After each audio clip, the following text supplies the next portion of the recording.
सही है। एक माँ ऐसी है जो माँ भी हो सकती है, माँ तो है ही, पर वो बाप की भूमिका भी निभा सकती है। लेकिन पिता सारी जिंदगी पिता ही रहेगा, वो माँ की कमी पूरी नहीं कर सकता। इसलिए माँ को भगवान कहा गया है, इसलिए पहले नंबर पे माँ को रखा गया, दूसरे पे बाप को। त्वमेव माता च पिता त्वमेव। अभी आपने देखा जबलपुर बरगी डैम में एक क्रूज डूब गया, उसमें एक माँ ने अपने बच्चे को छोड़ा नहीं। माँ ने सुरक्षा जैकेट पहनी थी, माँ चाहती तो बच जाती, बच्चे को छोड़ देती तो अपना बच जाती, पर उसने बच्चे को नहीं छोड़ा, क्योंकि बच्चे के वजन के कारण वो डूब गई। अच्छा, वो उस पानी में डूबते हुए में वो अपनी उतार के उसे भी नहीं पहना सकती, तो वो डूब गई। माँ डूबी, वो बच्चा डूबा, तो माँ ने उसे छोड़ा नहीं, कैसे छोड़ के मैं अपने को बचा लूं, नहीं, बच्चा डूब रहा है तो फिर मैं भी ही डूबूंगी। और वो बेचारी डूब गई, और मरने के बाद भी उसने अपने बच्चे को कस के पकड़ा था। सोचिए, वो मर चुकी थी पर उसकी पकड़ में बच्चा था। सोचिए, इतने पानी में गहरे में डूबी, लेकिन उसने बच्चे को मरने के बाद भी नहीं छोड़ा। जब लाश मिली तो दोनों की एक साथ मिली, वरना मरने के बाद तो व्यक्ति अचेत हो जाता है, कौन कहाँ है। लेकिन माँ माँ होती है, ऐसे ही माँ को भगवान नहीं कहते। ये उदाहरण देख लीजिए कि माँ माँ होती है, बच्चे के लिए वह आग में कूद जाए, वह पानी में डूब जाए, लेकिन वही बच्चे बड़े होकर देखो जब माँ को घर से निकालते हैं तो कितना कष्ट होता है। इसलिए अपनी माँ की सदा इज्जत कीजिएगा।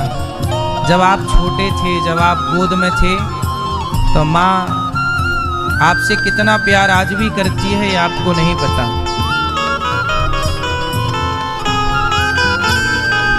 माँ पहली गुरु है बच्चे की, और गुरु का फर्ज है कि अपने बच्चे को, इसलिए मैं सरकार से निवेदन करता हूँ। कुछ समय पहले वृंदावन में भी एक नाव का हादसा हुआ था,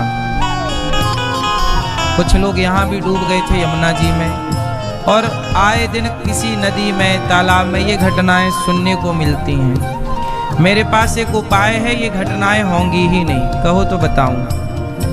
उपाय ये है कि जैसे बच्चों को आप स्कूल में पढ़ाते हैं, इतने सारे पीरियड होते हैं, तो मैं निवेदन करूंगा सरकार से कि स्कूलों में ही बच्चों को क्लासों में इतना कुछ पढ़ाते हैं, इतने सब्जेक्ट हैं, तो स्विमिंग का एक सब्जेक्ट और जोड़ दिया जाए और बच्चों को स्कूल में ही तैरना सिखाया जाए।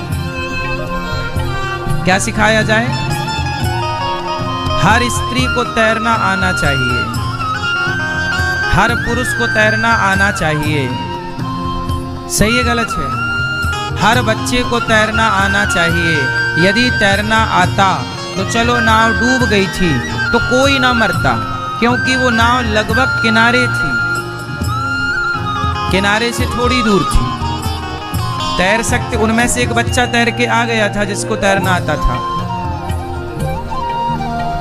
यदि तैरना आता, आपने सब कुछ सीखा पर तैरना नहीं सीखा, पार जाना नहीं सीखा, तो क्या सीखा? इसलिए ये हादसा हमारे भारत में हर शहर में, हर जगह एक नदी है, एक तालाब है। हम लोग तो पानी से घिरे हुए हैं।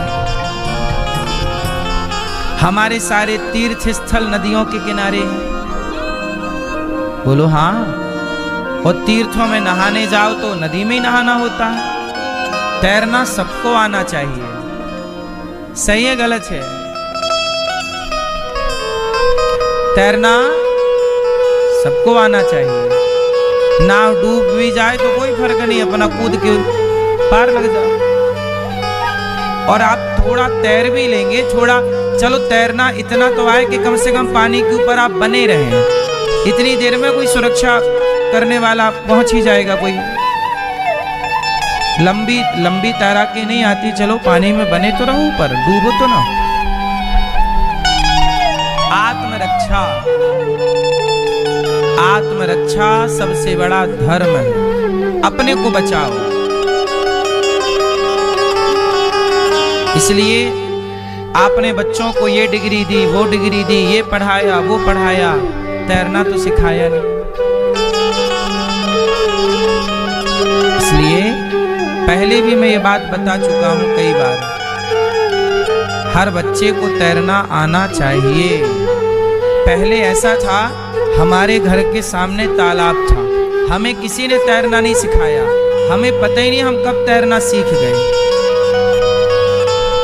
तालाब सामने था, पहले हर गांव में तालाब थे, हर गली मोहल्ले में तालाब थे। सबको, पुराने लोगों को, अधिकतर लोगों को तैरना आता है, जितने भी पुराने, क्योंकि सबका काम नदी से, पहले नल नहीं होते थे, नदी का पानी पीने के लिए होता था, तालाब का पानी पीने के लिए होता था। सबको पानी से काम था, तो तैरना सब जानते थे। अब पानी से किसी को काम नहीं है इस तरह का, खैर तैरना नहीं जानते। हम लोगों को पता ही नहीं लगा हम लोग कब सीख गए तैरना। हमें तैरना आता है और बचपन से तैर रहे हैं। आप लोगों को अपने बच्चों के प्रति ये जिम्मेदारी रखनी चाहिए। लाख काम छोड़कर बच्चों को पहले तैरना सिखाओ।